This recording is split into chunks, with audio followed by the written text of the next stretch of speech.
জল দিয়ে ভালো করে নুন ভালো করে যখন করবে না নুন দেবে, মাছের মধ্যে অনেক কিছু থাকে, ভালো করে নুন দিয়ে ভালো করে ধুয়ে নিয়েছি, তারপর ভালো করে নুন হলুদ দিয়ে ভেজে নিয়েছি। ভেজে নেওয়ার পর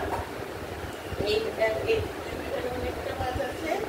আমি এখানে দুটো পেঁয়াজ দিয়েছি,